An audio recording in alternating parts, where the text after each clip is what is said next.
So ayun mga ka-jam, dahil nga pista na naman dito sa amin, ay for sure na naman makakakain na naman tayo ng iba't ibang ori ng pagkain. Kaya tara, samahan nyo kami. Alas 5 pa nga ng umaga, pinagtulungan na namin i-prepare itong mga gagamitin namin. Hiniwa-hiwa ko na itong mga gagamitin kong karne para sa lumpia. Ipapagiling kasi namin to guys, dito lang malapit sa amin. Ayan yung mga gagamitin ko. Patatas, sinamahan na namin ng patatas, tsaka yung singkamas. Sibuyas, ayan, hinati-hati lang. Para naman pagkagiling, syempre, wag na natin maliitin masyado. Tamang babalatan lang natin. Tapos, ayan, naghiniwa-hiwalay na nga rin nila itong gagamiting lumpia wrapper. Ayan. Pagkatapos ko magpagiling, ito na nga niluto na nga, ginisa na para matimpla. At siyempre paano lang yun, patuyo-tuyuin lang. Nung naluto na, tsaka pa binabalot. Ayan, ay nakabalot na nga, o diba, lumpiang-lumpia na siya. At siyempre, prepare na rin itong gagamitin natin para sa pansit.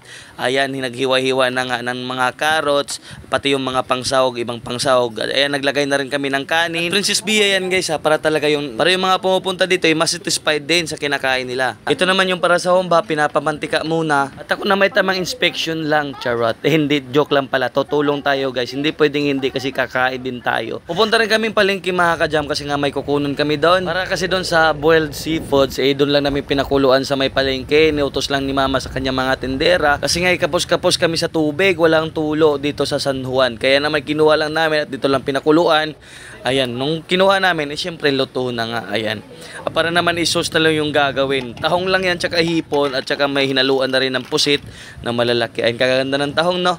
Pati yung mga hipon nila, oh, di ba hindi siya overcook, oh, di ba? Hinaluan na rin siya ng kunting pusit at next time na daw yung mga alimango at tsaka lobster. Sa mga gusto nga pala ng preskong isda, hanapin nyo lang yung still ng Cherry Lincong. Ayan, nandyan lang yan.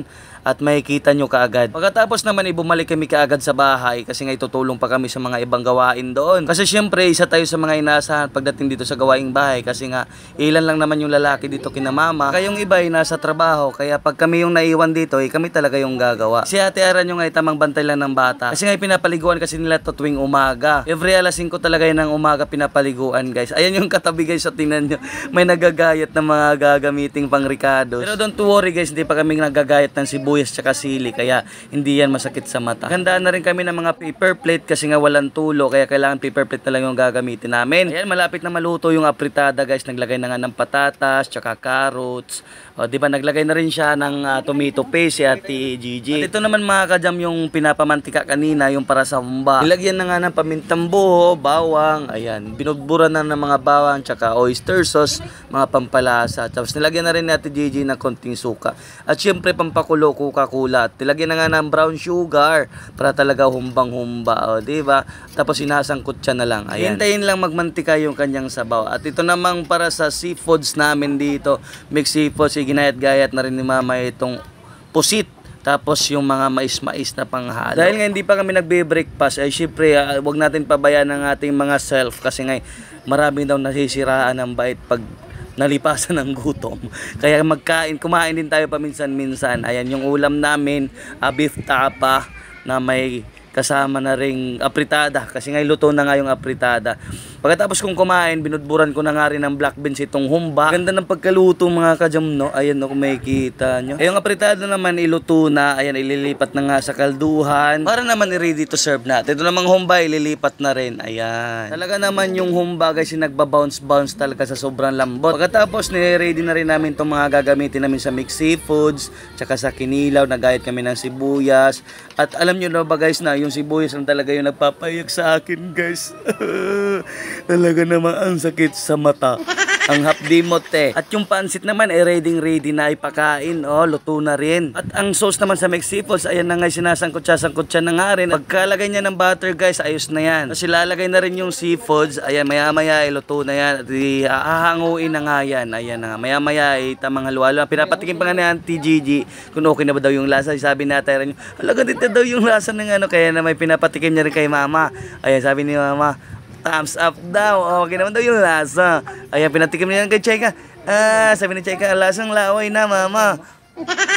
Tapos binalik na nga kay Gigi yung sandok kasi ngayon ayan ang lipat na nga yung hahanguin na ba. Tingnan nyo ito mga kadyamo pang commercial. Ayan, oy, kasarap yan. Lalo na pa siguro pag may lambay, alimango yan. Yung mga sipos na napapanood natin sa Facebook. Tapos i-ready ko na rin itong pangkilaw. Tinanggalan ko lang ng tinik tsaka balat. Ayan, kasi nga hindi yan pwede isama sa kinilaw kasi matigas yan. At may dalawang bisita na nga tayong galing pang USA. Ayan, nagkabo beautiful ng mga ladies of the Philippines. Galing pa yung Maynila, pumunta lang dito sa Surigao City para makapaghapunan. Kasi nga piyesta dito. Ay, kaganda oh. Ayan oh. Viewing, diba? Naka-zoom in yan. Sarap niyan. Tapos ayan na nga, prepare na nga nila mamat na ateran yung mga ulam. Inayos-ayos na yung mga prutas. Ayan, kasi nga maya-maya i-deliver na yung lechon. Tapos syempre tinakpan na rin ang kanyang cling wrap para naman hindi madumihan yung mga pagkain. Maya-maya dumating na nga tong lechon. Tama, nandito na rin yung mga bisita ni Mama, mga mangingisda niya, tsaka yung mga high school batch niya. Maya-maya magpipray na nga para naman makapagtanghalian na. Para naman kahit pa unti-unti yung mga dumadating, at least nakapag-pray na sa pagkain. Kasi maya-maya dito guys, alam naman natin, di ba, syempre pista, naka-open lang naman yung gate. Welcome na welcome yung mga pumapasok dito. Tsaka marami din naman kakilala si Mama, mga friend niya sa Changi, mga tindira-tindiro niya, pupunta yun maya-maya dito. Ito na nga, sandukan na nga. At si Zayo naman ay kumain nga rin ng lumpia. Ayan, pinapakita niya pa na kayang-kaya daw kumain mag-isa, sabi niya pa. Ayan, kumain na rin yung ibang bisita natin, mga taga Siargao yung iba, at yung iba naman ni family friends lang. Ayun. At syempre kumain na rin sila Papa, sila Ate Chelot. Maya-maya magsabay lang kami ni Ate Eran yung kakain. Ayun, tamang video-video lang. Ito yung gaganapan natin sa araw ng piyesta. Tamang banding-banding lang with family friends. Ayan. Ay binabantayan pa nga ni Ate Eran yung si Bibi kasi ngayon yung mama niya ninakain pa. Ayun sa tapat niya yung kumakain. Ayan, ayaw ata ng bibi sa Yobi ha. Dito naman sa bandang kusina ay sila Kika tsaka yung asawa niya. Ayan, tsaka sila Mama kumakain na rin. Oo, diba? Maya-maya ay syempre kami na rin susunod kakain. Ayan, pinapakain lang namin. Pinapauna lang muna namin sila para naman syempre salit-salitan ba. Ito na ngayon, nagsantok na nga ako, nagkuha ako ng isda, kinilaw humba, tsaka Mexipo, tsaka tahong. Kumuha ako ng tahong guys, tapos kanin, tapos lechon. Ayan, okay na yan. At nagsandok na rin si Ate Eran yun ng kanin, tapos tahong again. Ba't puro tahong lang? Tapos nagsandok na din siya ng lechon kaunti. Grabe, ang tipid kumain ha. Ayun nga pala sila Ma'am Karen, shoutout nga rin pala sa kanila. Ayan, tara guys, kain tayo guys. Ito, humba oh. Sino ba kumakain ito? Ayaw nyo ata ng ganitong pagkain. Guys, sarap naman yan. Ay, ito pa, kinilaw guys. Gusto nyo ba to? Ayaw nyo ata nito. Ako na lang kakain. Nako, Diyos mio, marimar. Ito, humba guys. Ayan nyo rin ba ng humba? Ako, gusto ko yung humba. Ayan na guys. Oh, yung balat, yung taba-taba pa. Ayan, tahong guys. Ganito ang tamang pagkain ng tahong. Oh, dapat talaga tinitilaan yung shell. Ayan, may isang pirasong sili guys, pampalakas. Oh, diba? Sarap. Kinilaw, nako, Diyos mio. Ayay, lechon. Kumain na rin siya Ate Eran nyo. Ayan.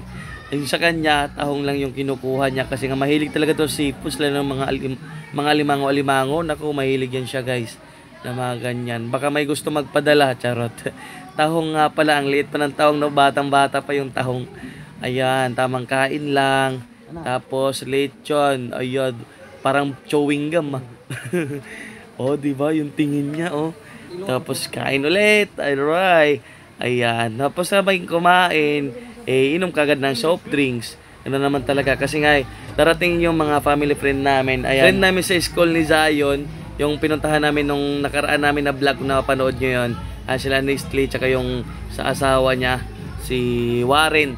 Yun, shout out sa inyo. Tapos kain lang kayo dyan, diskarte lang kayo. Tapos naipagkwentuhan na rin si Mama saglit dito sa kanila para naman hindi ma-OP yung mga bisita.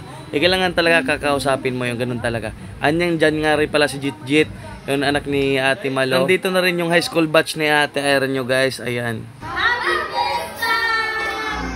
O diba, talagang happy fiesta. At syempre, ang alak, hindi pwedeng kalimutan yan. Ayan, magpalamig muna tayo ng konting Red Doors dyan. Si maya-maya magbibideo tayo. Pagkatapos natin kumain, pumunta tayo ng taas at mag-sing along. Ayan yung mga chikiting nga rin pala ng mga best friend na Ate Eran nyo. Ayun, malalaki na. Pwede na nga daw sundan. Ay, naglaro-laro lang sila at kami naman tamang tunggalan. Charot, may pa cheers pa guys, so for the successful daws of life. Pagkatapos namin kumain, umakyat na nga kami sa terrace para makapag-videoke. Nandito nga rin pala sila si Risia at ang kasama niya ang kanyang pinakamamahal na asawa at anak. Ops, Islander post muna. Charay. Tamang alak-alak lang. Ayan, tamang banding-banding lang. Siyempre, wag din natin pasubrahan kasi nga nakakasama sa atay. Ayan, malapit na matapos ang ating video at ganito na nga yung kaganapan namin, naging pinanggagawa namin sa araw ng piyesta. Masaya lang at yun lang guys, I love you.